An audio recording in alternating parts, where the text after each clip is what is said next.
বলাকা শিশু মহল হালিশহর সাউথ খাসবাটি খুঁটি পুজো হলো আজ। ওদের থিম হলো এবারের চলো ছৌ নাচ এসেছে দেখতে।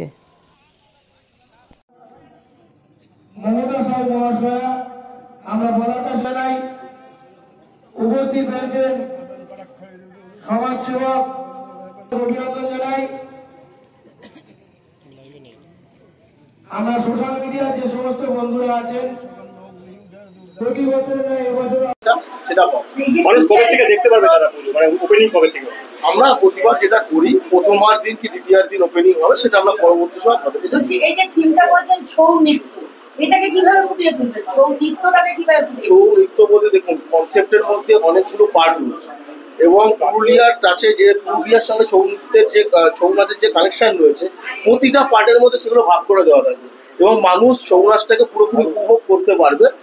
এবং কিসের মাধ্যম কি দিয়ে ছৌ নাচ, কোন কোন সরঞ্জাম লাগে সেগুলো থাকবে। ছৌ নাচের নাচ থেকে শুরু করে বিভিন্ন মডেলের মাধ্যমে সেগুলো বোঝানো থাকবে। আলোকসজ্জার জন্য কোনো বিশেষ না, প্রতিবারই যেই দেয় আমরা কোনো সময় চেঞ্জ করি না, যে প্রতিবার দেয় সেই দিচ্ছে। আমাদের নিতাইদা হচ্ছে গিয়ে নিতাইদা, এবারেও নিতাইদা। এইবারে থিমটা কিন্তু অতি ভালো, কিন্তু সেক্ষেত্রে বয়স্কদের দেখার জন্য আলাদা কোনো সুযোগ করে দেওয়া? না, বয়স্কদের সুযোগ বলতে আমরা প্রথমে পাস দিয়ে দিই ম্যাক্সিমাম জায়গাতে, এবং যদি কোনো প্রতিবন্ধী কিংবা সেই জাতীয় কিছু থাকে আমরা দেখতে পাই যে কোনো সমস্যা রয়েছে যারা আসছে, কেন আমরা তো একসাথে প্রচুর মানুষকে একসাথে ঢুকতে পারি না, অস্থায়ী মণ্ডপ থাকে, সেই জায়গায় দাঁড়িয়ে আমাদের একটা লিমিটেশন থাকে এবং প্রশাসনের সাথে কথা বলে যতটা সংখ্যক বেশি মানুষ ঢোকাতে পারি আমরা প্যান্ডেলের ভেতর ঢোকাই। কেন অস্থায়ী মঞ্চ যে কোনো সময় ভেঙে পড়তে পারে অতিরিক্ত প্রেশার হলে। তারপরে দাঁড়িয়ে আমরা যদি দেখি লাইনে কিংবা রাস্তার উপর সেরকম কোনো বয়স্ক মানুষ আছে, প্রতিবারই এটা আমরা করি, আমরা তাদের ঢোকার ব্যবস্থা করে দিই। যেরকম লাইন পড়ে সেই অনুযায়ী কি কোনো স্পেশাল পাস বা ভিআইপি পাস?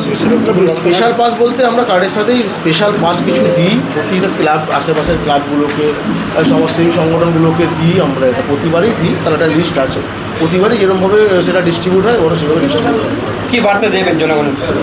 বলবো যে প্রতিবার বলাকা শিশু মহল ক্লাব নিরাশ করেনি দর্শনার্থীদের, এবারও করবে না, এবং আশা করি বিগত বছরগুলোতে যে ক্লাবের যে থিমগুলো ছিল এবছর অনেক বেটার থিম আছে, এবং বিশেষ করে বয়স্ক মানুষদেরও যেমন ভালো লাগবে, বাচ্চাদেরও খুব ভালো লাগবে, কারণ প্রতিটা পার্টের মধ্যে কিছু শেখার জিনিস আছে। ঠিক আছে।